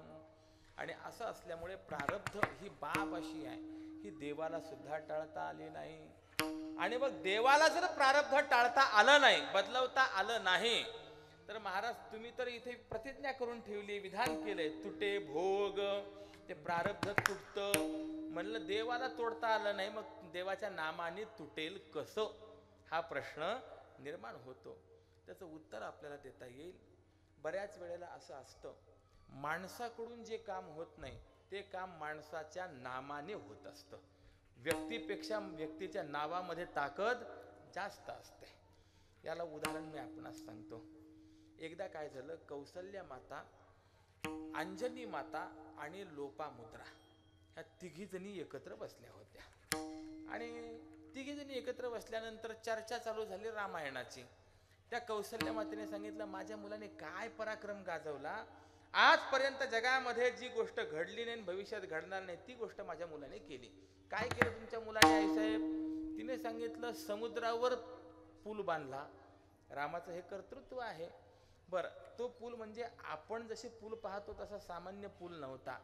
वाल्मिकी रामायणामध्ये याची लांबी रुंदी नोंद आहे. 1200 किलोमीटर लांबीचा आणि 400 किलोमीटर रुंदीचा एवढा भव्य दिव्य प्रशस्त पूल रामरायाच्या अध्यक्षतेखाली अवघ्या 5 दिवसात बांधला गेला. विचार करा. म्हणून त्या कौसल्या मातेने सांगितलं, कधी झालं नाही आणि कधी होणार नाही असा पूल बांधला. सगळं वानर सैन्य तिकडे गेलं. आता कौसल्या मातेने हे सांगितल्यानंतर ह्या दोघींना ते सहन झालं पाहिजे ना. स्त्री स्वभाव आहे, दुसरीचा वरचढपणा सहन होत नाही. 2 मैत्रिणी होत्या, एकाच वर्गात शिकणाऱ्या. 5-6 महिन्याच्या अवधीने दोघींचे लग्न झाले. दोघी सासरी गेल्या, नांदायला लागल्या. काही दिवाळी वगैरे अशा सणानिमित्ताने पुन्हा माहेरी आल्या, भेटल्या एकमेकींना. काय ग, तुझा संसार कसा चाललाय? खूप चांगला चाललाय. कसा आहे? ती एकमेकींचं वर्णन ऐकता ऐकता एकीने सांगितलं, अगं तुला काय माहिती, माझा नवरा एवढा हुशार आहे, एवढा हुशार आहे. म्हणलं केवढा हुशार आहे? तो जे लिहितो ते गावात त्याच्याशिवाय कुणालाच वाचता येत नाही, एवढा हुशार आहे म्हणे. आता हे ऐकल्यानंतर तर दुसरीला सहन झालं पाहिजे ना. तिने सांगितलं, तुझा तर काहीच हुशार नाही, माझा तुझ्या नवऱ्यापेक्षा जास्त हुशार नवरा आहे म्हणे. म्हणजे कसा काय? तो जे लिहितो ते त्याला स्वतःला सुद्धा वाचता येत नाही, एवढा हुशार आहे. विठ्ठल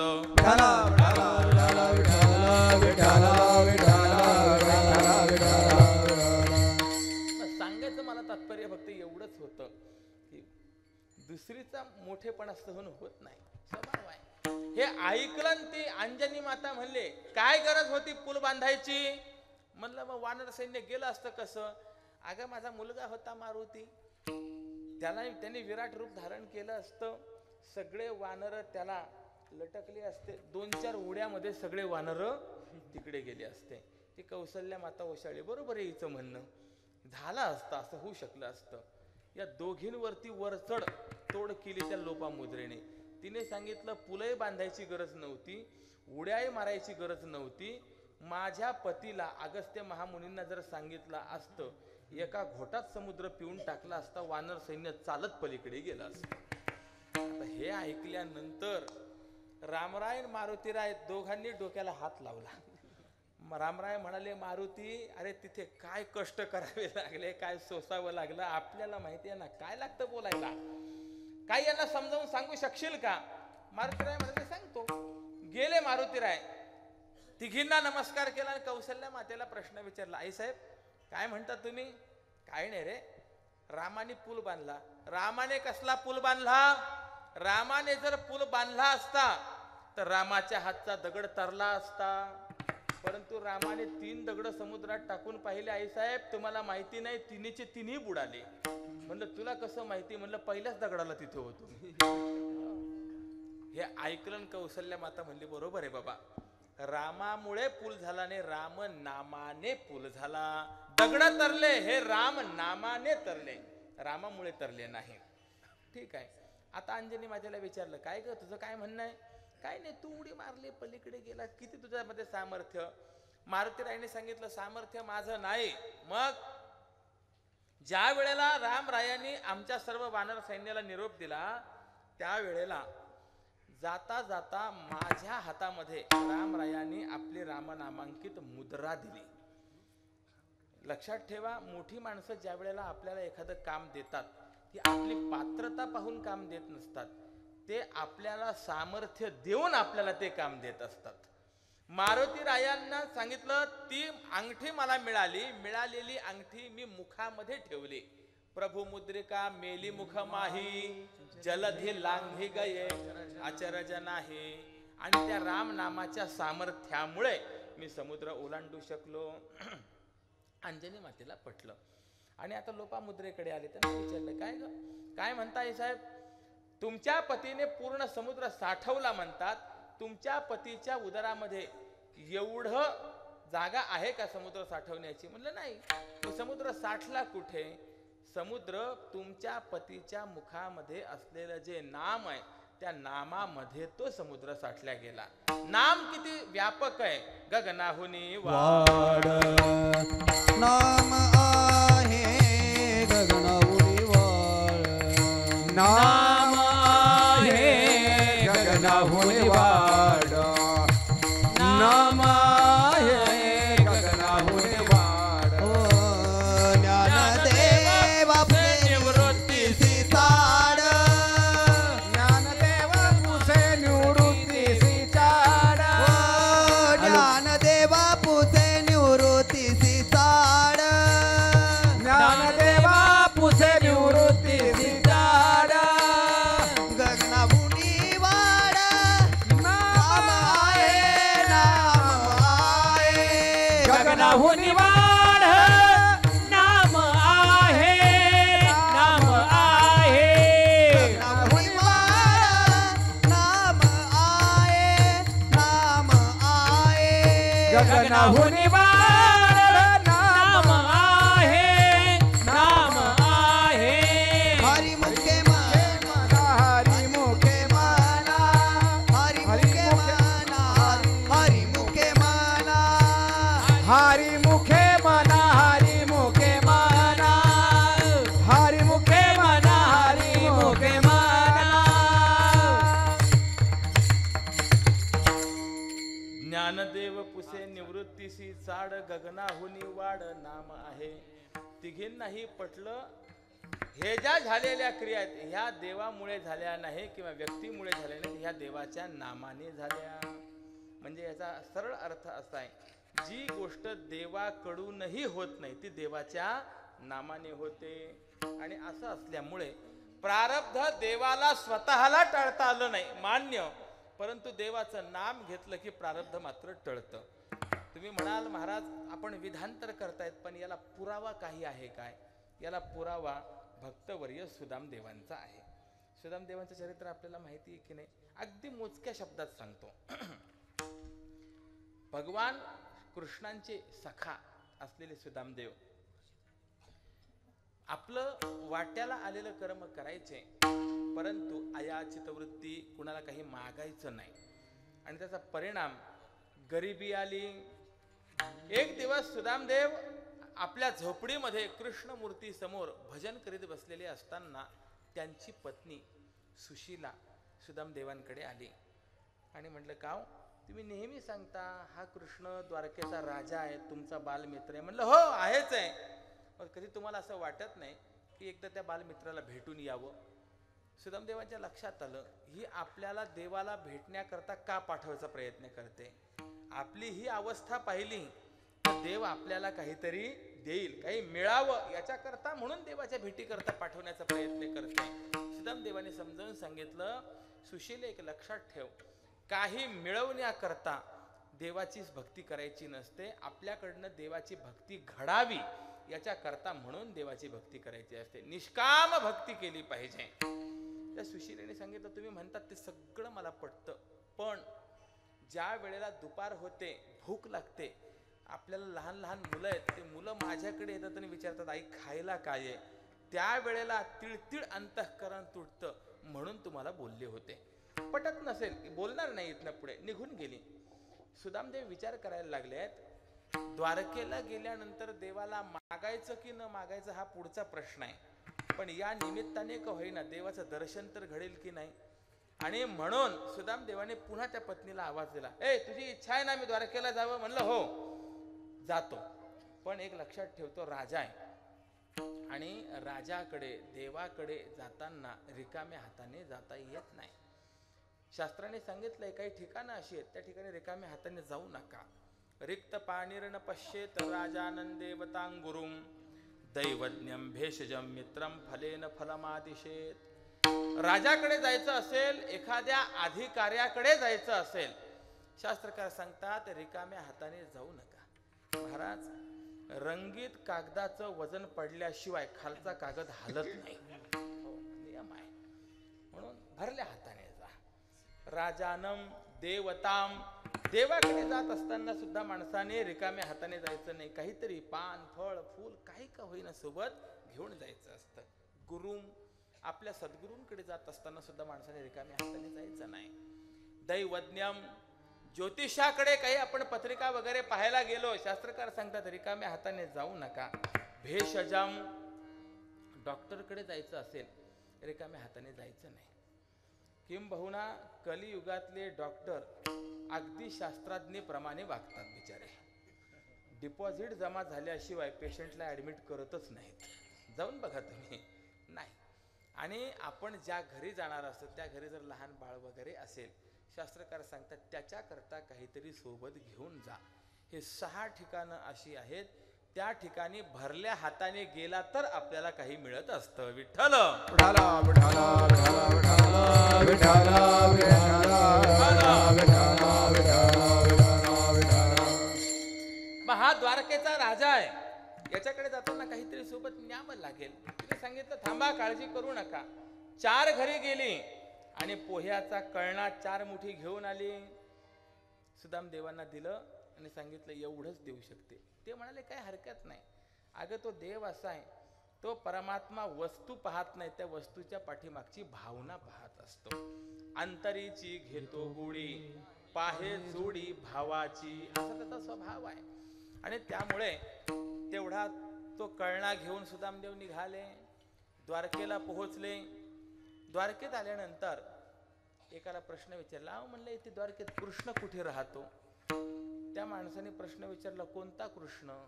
म्हणलं जो संदीपनी ऋषींकडे शिकण्याकरता होता उज्जैन नगरीला, आम्ही बालमित्र आहोत. हे ऐकल्यानंतर त्याच्या लक्षात आलं हे कोणत्या भगवान कृष्णांविषयी बोलतायत. त्याने सांगितलं तो मोठा राजवाडा आहे ना, तो त्या कृष्णांचा आहे. आणि कृष्ण कृष्ण म्हणू नका, ते राजे आहेत इथले. ठीक आहे म्हणाले. सुदामदेव राजवाड्यापर्यंत पोहोचले. द्वारपालांनी पाहिलं, अंगावरचं धोतर उपरणं फाटकं, शरीरयष्टी इतकी फासोळ्या मोजून घ्याव्यात. आणि अशी ती मूर्ती पाहिल्यानंतर त्या द्वारपालांना प्रश्न पडला की हे कशा करता इथे आले असतील. बाबा म्हणलं कुठे जायचं आहे? देवाला भेटायला.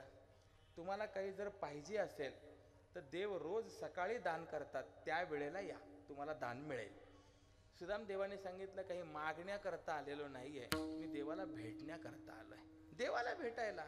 होय, कारण तो परमात्मा आणि आम्ही बालमित्र आहोत, सोबत आम्ही शिकलेलो आहोत. त्या द्वारपालाने एकदा याच्याकडे खालून वरपर्यंत पाहिलं, कुठे देव कुठे हा. तू बालमित्र. सुदामदेवांच्या लक्षात आलं. सुदामदेवांनी सांगितलं एक काम करा, देवाला जाऊन सांगा की सुदामा आलेला आहे. देव हो म्हटले तर भेटेन, नाही म्हटले निघून जाईल, तक्रार नाही माझी काही. द्वारपाल आश्चर्यचकित होऊनच देवाकडे गेले आणि देवाला सांगितलं, देवा बाहेर कोणीतरी ब्राह्मण आलेला आहे, धोतर उपरणं सगळं फाटलेलं आहे, अत्यंत कृश शरीर यष्टी आहे, तुम्हाला भेटण्याची इच्छा करतोय, स्वतःला तुमचा बालमित्र म्हणवतोय आणि आपलं नाम सुदामा सांगतोय. सुदामा हे ऐकल्या बरोबर देवाला इतका आनंद झाला, ताड दिशी आपल्या सिंहासनावरनं देव उठले आणि सुदाम्याकडे धावतच गेले. अभिनव शुकाचार्य गुरुवर्य श्री डोंगरेजी महाराज नेहमी सांगायचे, जीव चलके जाता है तो भगवान दौड़ कर आते हैं. जीव चालत गेला तर देव धावत येत असतो. येऊन सुदामदेवांना घट्ट आलिंगन दिलं. इतक्या वर्षानंतर भेटलेला हा परमात्मा, दोघांना अतिशय आनंद, दोघांच्याही डोळ्यातून अश्रुधारा आनंदाश्रू बाहेर पडतायत. भगवंताने सुदाम देवांना सोबत घेतलं, आपल्या सिंहासनावर आणून बसवलं, स्वतः पाद्य पूजा केली, स्नान झालं, ते फाटके कपडे बाजूला ठेवले, सुंदर रेशमी शेला वगैरे नेसले आणि आता सुदाम देवांचं आतिथ्य देवाकडे चालू झालं. आता देव ज्या ठिकाणी स्वागत करणारा आहे तिथे काय भोगाला कमी असेल. रोज पंचपक्वान्नाचं भोजन सुदाम देवांना. आणि एक दिवस सुदाम देव भोजनाकरता ताटावर बसले आणि सुदाम देवांच्या डोळ्यात पाणी आलं. विचार करायला लागले सुदाम देव, आज मी इथे पंचपक्वान्न जेवतोय, पण घरी बायको मुलांना जेवायला मिळालं असेल का उपाशी असतील हे सुद्धा सांगता येत नाही. इतकी बिकट अवस्था होती. आणि सुदाम देवांच्या डोळ्यातलं ते पाणी देवाने पाहिलं. विचार केला, का सुद्धा माझ्या सुदामाच्या डोळ्यात पाणी. त्याच्या कपाळाकडे पाहत असताना देवाच्या लक्षात आलं, ब्रह्मदेवाने इथे लेख लिहून ठेवलाय, श्री क्षयः, म्हणजे लक्ष्मीचा क्षय होईल. भगवान म्हणाले, अरे हा माझा नामधारक आहे, माझं नाम चिंतन करणारा आहे आणि माझ्या भक्ताच्या प्रारब्धामध्ये श्री क्षय हा लिहिणारा हा ब्रह्मदेव कोण? ब्रह्मदेवाचा बाप आहे मी माझ्या स्वतःच्या सत्तेने माझ्या नामधारकाला लक्ष्मी देणार. ब्रह्मदेवाने लिहिलेलं प्रारब्ध मी मोडणार, बदलणार. आणि भगवंताने त्या सुदाम देवांच्या कपाळी गंध लावलं, चंदन लावलं. आपल्याकडे कुंकू लावण्याची पद्धती, चंदन लावण्याची पद्धती या करताय. चंदनंच महत्पुण्यम पवित्रम पापनाशनम आपदा हरते नित्यम लक्ष्मीच सुख संपदा. चंदन हे पवित्र आहे, पाप नाश करणार आहे, संकट नष्ट करणार आहे आणि लक्ष्मी सुख संपत्ती प्रदान करणार आहे. म्हणून पुरुष असो स्त्री असो प्रत्येकाच्या कपाळी कुंकू असलं पाहिजे आणि ते मोठं असावं. ही शास्त्राची मर्यादा आहे. आपल्याकडे पूर्वीच्या परंपरा जर पाहिल्या अगदी 25-30 वर्षापूर्वीपर्यंतच्या, तरी सुद्धा असंच मेन लावून कुंकू होतं की नाही हो. पुरुषावरचं जर संकट टळलं तर माणसं म्हणायची कुंकू बळकट होतं, म्हणून संकट टळलं. आता कुंकू गेलं आणि टिकली आल्या महाराज. केव्हा टिकली गळून पडते पत्ताच लागत नाही, तर कसं कुंकू बळकट म्हणायचा हा मोठा प्रश्न आहे. तर याच्या पलीकडे सांगू काय, किमान लाल टिकली असेल इथपर्यंत तरी मान्य आहे, परंतु परिस्थिती इतकी गंभीर आहे, ज्या रंगाची साडी त्या रंगाची टिकली. विठ्ठल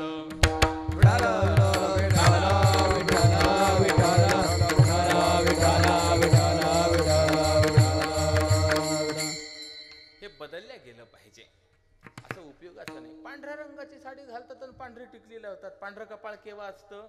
वैधव्य प्राप्त झाल्यानंतर. लक्षात घ्या, बारकावे आहेत हे. कपाळी कुंकू का लावायचं त्याचं कारण हे आहे, आपलं प्रारब्ध बदलण्याचं सामर्थ्य त्या चंदनात आहे, त्या कुंकवात आहे. देवाने ज्या वेळेला गंध लावलं त्या वेळेला उजवीकडून डावीकडे लावलं. आपण ज्या वेळेला लिहितो त्यावेळेला कसं लिहितो? डावीकडून उजवीकडे लिहित जातो. अंकानाम वामतो गतिही. देवाने असं लावताना असं लावलं, उजवीकडून डावीकडे. परिणाम काय झाला? श्री क्षयः असे जे शब्द होते, जे प्रारब्ध होतं ते प्रारब्ध बदललं, शब्द झाले उलटे. यक्षश्री ही कुबेराची लक्ष्मी याला मी देतो. झालं महाराज. आणि सुदाम देवाने विचार केला, बास 15 दिवस झाले, आता आपण निघालं पाहिजे. देवाला सांगितलं, देवा बस आता जायचं, परवानगी द्या. देव म्हणाले काय हरकत नाही. आणि त्या सेवकाला बोलावून घेतलं. करे म्हणलं, गुरुजी आले होते त्या दिवशीचे त्यांचे कपडे त्यांनी सांगितलं धुवून ठेवलेत, घेऊन या. ते फाटकं धोतर उपरणं घेऊन आला तो सेवक. देवाने सांगितलं, सुदाम्या तू आला होता ना, हे पाहे तुझे कपडे, तुझ्या अंगावर असलेला शेला माझाही एवढं लक्षात ठेव. सुदाम देवांच्या लक्षात आलं. त्यांनी शेला काढून ठेवला, स्वतःचं फाटकं धोतर उपरणं घातलं, निघायचंच. भगवान म्हणाले, का रे सुदाम्या 15 दिवस राहिला पण काही बोलला नाहीस. म्हणलं काय बोलायचं? अरे माझ्याकरता काही आणलं का नाही? आता सुदामदेव चपापले. आणले तर होते पोहेचा कळणा याला देण्याकरता, देवाकरता, पण एवढा ऐश्वर्य पाहिल्यानंतर मनात संकोच झाला की हे देवाला द्यायचं, काय म्हणेल तो. आणि म्हणून खोटं बोलले. अरे विसरलो. भगवान म्हणाले, सुदाम्या लहानपणी माझ्याशी खोटं बोलला, आणि माझ्या वाटचं खाल्लं म्हणून आतापर्यंत दारिद्र्य भोगावं लागलं आणि अजूनही तुझी खोटं बोलण्याची सवय गेली नाही. याचा सरळ सरळ अर्थ आहे, देवाचं जे आहे ते चुकूनही माणसाने खाऊ नये. त्यात गडबड केली की दारिद्र्य आलंच समजावं. विठ्ठल विठ्ठल विठ्ठल विठ्ठल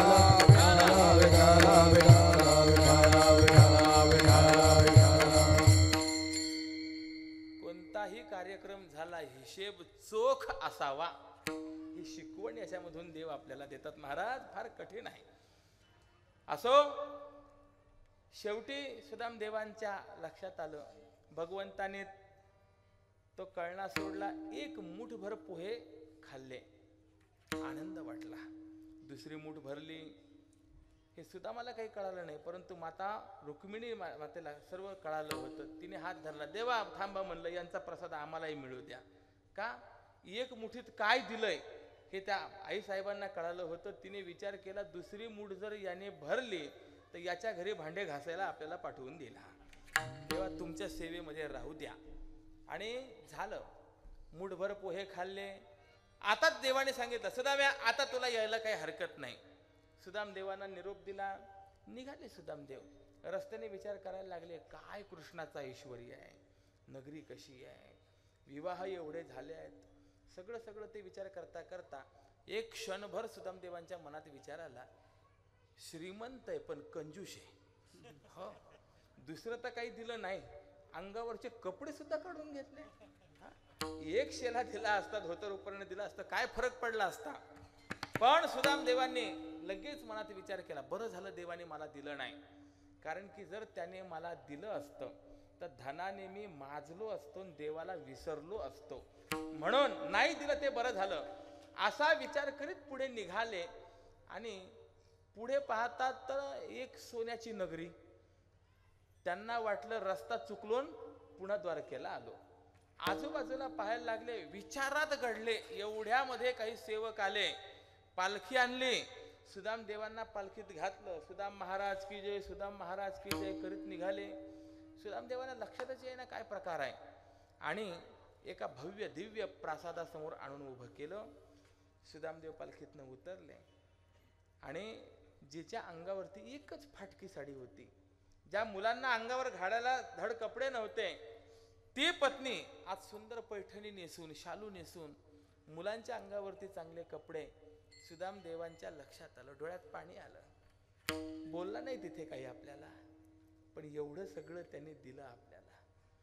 सुदाम देवांनी पत्नीला विचारलं, झालं तुझ्या मनासारखं? याच्या करता म्हणूनच पाठवत होतीस ना? बघ दिलं त्याने. सुशील, एक लक्षात ठेव, त्याने त्याचं काम केलंय, आपण आपलं काम केलं पाहिजे. आपलं काम काय आहे? सुखावसाने इदमेव सारम, दुःखावसाने इदमेव ज्ञेयम, देहावसाने इदमेव जाप्यम, गोविंद दामोदर माधवेती. सुखाचा प्रसंग असू देत, दुःखाचा प्रसंग असू देत, किंवा शेवटच्या क्षणाचा प्रसंग असू देत, माणसाने सदा सर्व काळ देवाचं नामस्मरण केलं पाहिजे. हे माणसाचं असलेलं कर्तव्य आहे. आणि असं असल्यामुळे झोपडी असताना ज्या कृष्णमूर्ती समोर सुदामदेव भजन करायचे, आता सोन्याचं गाव मिळाल्यानंतर सुद्धा आपल्या परिवाराला घेतलं, त्याच कृष्णमूर्ती समोर बसले. आणि सुदाम देवांचा पूर्ण परिवार श्री कृष्ण गोविंद हरे मुरारे, हे नाथ नारायण वासुदेव. श्री कृष्ण गोविंद हरे मुरारे, हे नाथ नारायण वासुदेव. हे नाथ नारायण वासुदेव, हे नाथ नारायण वासुदेव. हे नाथ नारायण वासुदेव, हे नाथ नारायण वासुदेव. हे नाथ नारायण वासुदेव, हे नाथ नारायण वासुदेव. हे नाथ नारायण वासुदेव, हे नाथ नारायण वासुदेव. श्री कृष्ण गोविंद हरे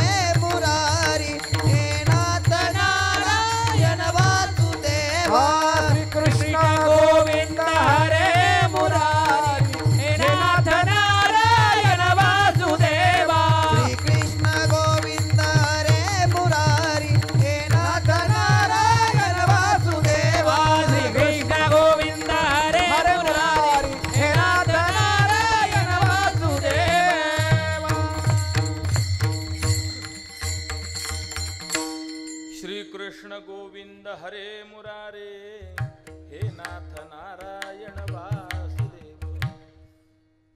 ज्या वेळेला गरिबी होती त्याही वेळेला नामस्मरण आणि श्रीमंती आली त्याही वेळेला नामस्मरण सुदामदेवांचं. मला विचारायचंय, सुदामदेवांनी नामस्मरणा व्यतिरिक्त काय केलं? दुसरी कोणतीही साधना केली नाही, पण एका नामस्मरणामुळे सुदामदेवांचं प्रारब्ध बदललं की नाही? बदललं. म्हणून तुटे भोग याला हे असलेलं उदाहरण आहे. आणि याला प्रमाण जर द्यायचं असेल तर एका जनार्दनी भोग प्रारब्धाचा एका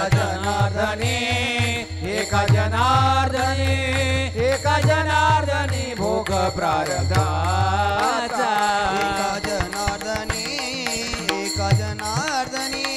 एका जनार्दनी भोग प्रारब्धाचा. एका जनार्दनी भोग प्रारब्धाचा. हरी कृपे त्याचा नाश झाला, हरी कृपे त्याचा नाश झाला. हरी कृपे त्याचा नाश झाला. हरी कृपे त्याचा नाश झाला. ओ हरिमुखी गाता हरपली चिंता. हरिमुखी गाता हरपली चिंता. हरिमुखी गाता हरपली चिंता. हरिमुखी गाता हरपली चिंता. अगदी बरोबर आहे. तुटे भोग नामाचा परिणाम सांगितला. मग तुकोबरा सांगतात ऐसे विठोबाचे नाम. ठीक आहे, अजून विठोबाचं नाम कसं आहे? उच्चारिता खंडे जन्म ऐसे विठोबाचे नाम. अजून देवाचं नाम कसं आहे? वसो न शके पाप हरी उच्चारणी अनंत पाप राशी जातील लयासी क्षण मात्रे. पापाचे कळप पळती पुढे. कितीतरी आपल्याला प्रमाण देता येतील. पाप राहत नाही नामस्मरण केल्याने. जाय त्रिविधतो ताप. आधिदैविक, आधिभौतिक, आध्यात्मिक असा तीनही प्रकारचा ताप सुद्धा देवाच्या नामस्मरणाने जातो. ऐसे विठोबाचे नाम. आणि याच्या पलीकडे एक महत्वाचं प्रभाव परिणाम नामाचं जे आहे तो तुकोबरायांनी सांगितला. तो म्हणजे असा, सगळ्या जगाला आपल्या मुठीत ठेवणारी माया नामधारकाच्या पायाला लागते, त्याची दासी होते, त्याच्या अधीन होते. हा नामाचा महिमा अभंगाच्या अंतिम चरणात. तू कामने माया तू कामने माया. तू कामने माया तू कामने माया. हो तू कामने माया तू कामने माया. तू कामने माया तू कामने माया. होय दासी लागे पाया. होय दासी लागे पाया. लागे पाया. ऐसे विठोबाचे नाम. ऐसे विठो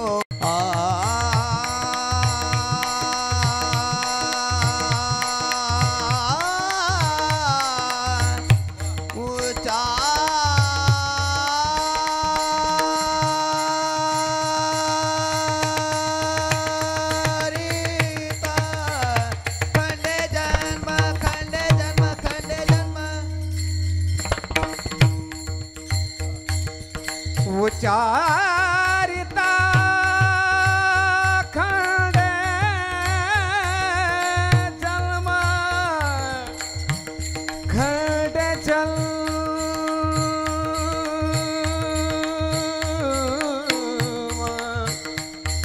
उच्चारिता खंडे जन्म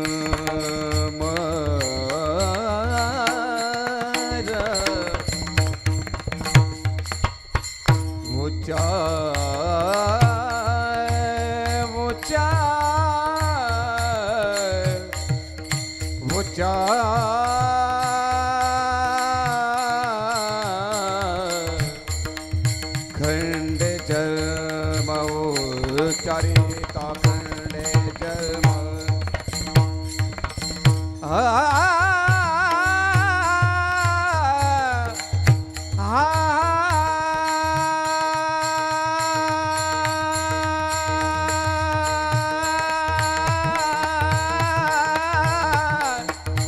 उच्चारिता हे खंडे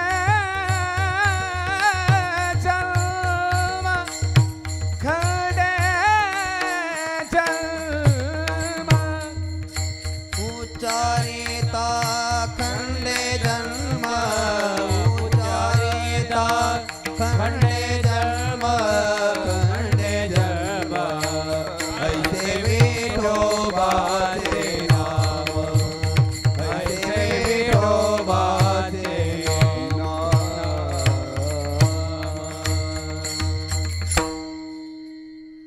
तुका म्हणे माया होय दासी लागे पाया ऐसे विठोबाचे नाम.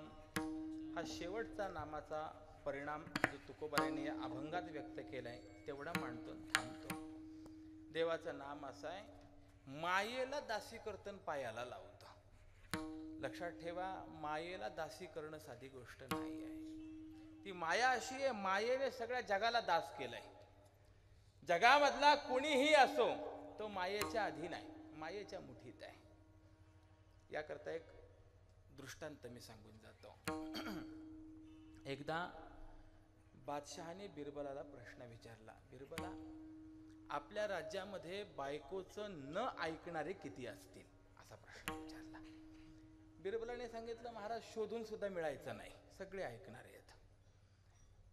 बादशाह म्हणाला, कोणीतरी असेल.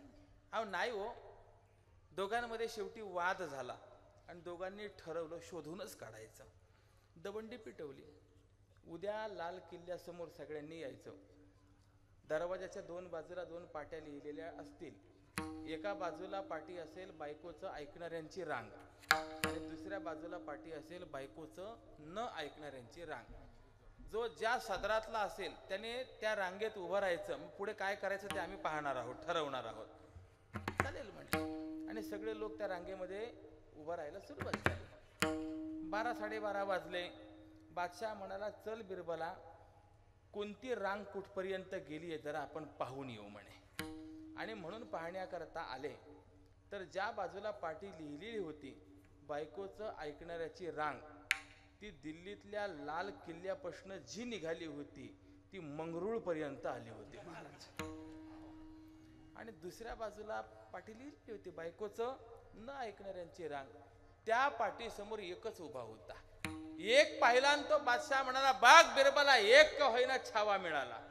बिरबल म्हणाला, त्याच्याच विषयी शंका, यांच्याविषयी शंकाच नाही म्हणला.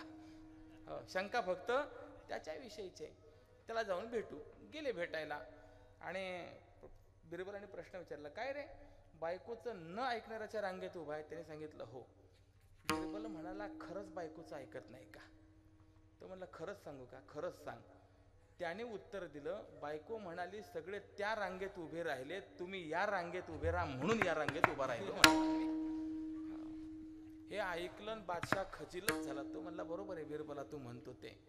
शेवटी हा इकडे जरी उभा राहिला तरी तिचं ऐकूनच.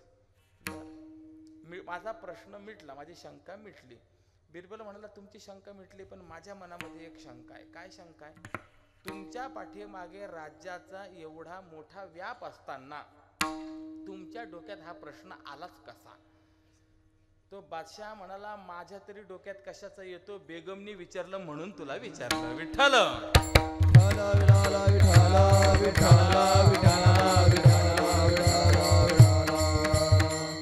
मुद्दा संपला.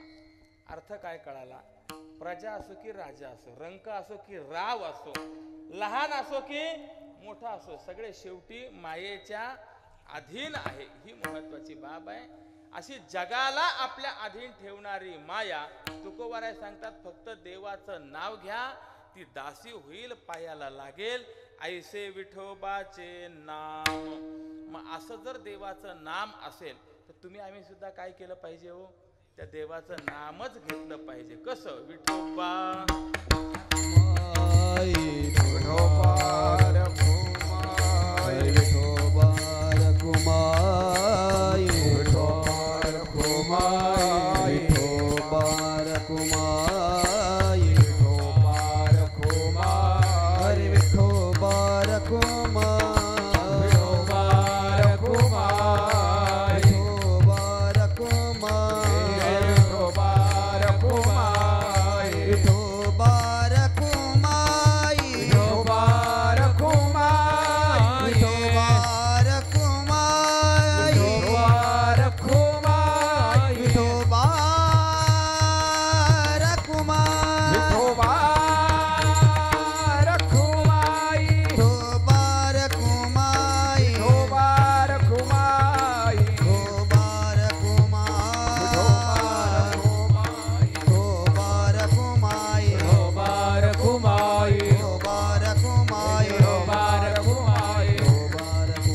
विठोबा रघुमाई, रघुमाई, विठोबा रघुमाई, विठोबा रघुमाई, विठोबा रघुमाई, विठोबा रघुमाई, विठोबा रघुमाई, विठोबा रघुमाई, विठोबा रघुमाई, विठोबा रघुमाई, विठोबा रघुमाई, कुंडली कमलधारी विठ्ठल श्री ज्ञानदेव तुकाराम माऊली ज्ञानेश्वर महाराज की जय, सद्गुरु तुकाराम महाराज की जय, सद्गुरु दोघ महाराज महाराज की जय. बजरंग बली की विठोबा रघुमाई, विठोबा रघुमाई, विठोबा रघुमाई, विठोबा रघुमाई,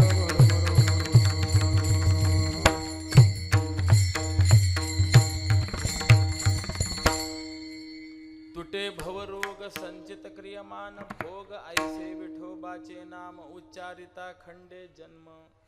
या अभंगाच्या माध्यमातून आपण जर नामाची कास बळकट धरली तर त्या नामाचा आपल्या जीवनावरती काय काय परिणाम होतो, त्या परिणामाचा विचार तुकोबारायांनी या ठिकाणी मांडलेला आहे.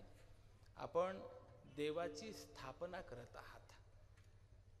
लक्षात ठेवा, मंदिर बांधणं सोपं आहे, मंदिरामध्ये देवाची स्थापना करणं हेही कदाचित सोपं आहे, परंतु स्थापना केल्यानंतर निगा राखणं, रोजची पूजा अर्चा करणं, रोजचा नैवेद्य करणं, नित्य नियम परिपालन करणं हे अवघड असतं, ते कठीण असतं. याच्यामध्ये खंड पडणार नाही याची काळजी घ्यायची. अनेक मंदिरं अशी होतात, प्राणप्रतिष्ठा असते त्यावेळेला खूप जल्लोषात प्राणप्रतिष्ठा केली जाते, पण नंतर 8-8 दिवस मंदिर झाडलं सुद्धा जात नाही. ही दुर्दशा आपल्याला पाहायला मिळेल. अनेक ठिकाणं अशी आहेत, प्राणप्रतिष्ठा झाल्यानंतर देवाच्या पूजा अर्चेची व्यवस्था व्यवस्थित झालेली नसते. अनेक मंदिरं आपल्याला पाहायला मिळतील, देवाला रोजचा नैवेद्य नाही, तिथी पर्वणी, पण शास्त्रकार सांगतात देवाला रोजचा नैवेद्य झाला पाहिजे. तुम्ही आळंदीला जा, देहूला जा, पंढरपूरला जा, त्र्यंबकेश्वरला जा, कोणतंही ज्योतिर्लिंग घ्या, किंबहुना अष्टविनायक घ्या, कोणतेही प्राचीन देवस्थान जर आपण पाहिले तर सणावाराला नैवेद्य आहे का? रोजचा नैवेद्य आहे, रोजचा नैवेद्य आहे. आणि त्या उपासना पद्धती जोपासल्या गेल्या म्हणून त्या स्थानांमध्ये आजही ते सामर्थ्य आहे, तो प्रभाव आहे. म्हणून मला सांगायचं तात्पर्य असं आहे, आपण नाम मंदिर या ठिकाणी उभारत आहात, पण त्या मंदिरामध्ये रोज हरिपाठ झालाच पाहिजे. हरिपाठाची नाम साधना ही त्या ठिकाणी होईल. रोज सकाळची आरती, संध्याकाळची आरती होईल, रोज दुपारी देवाला नैवेद्य होईल, याची काळजी आपण घ्या. आणि देवासमोर राहून आपण जर नामस्मरण केलं, देवाची ये द्वारी उभा क्षण भरी, तेने मुक्तिचारी साधिल्या, या भव्य दिव्य मंदिरासमोर आपण जर नामस्मरण केलं तर त्याचा परिणाम काय आपल्या जीवनामध्ये होईल त्याचा विचार महाराजांच्या अभंगाला अनुसरून मी आपणासमोर मांडलेला आहे.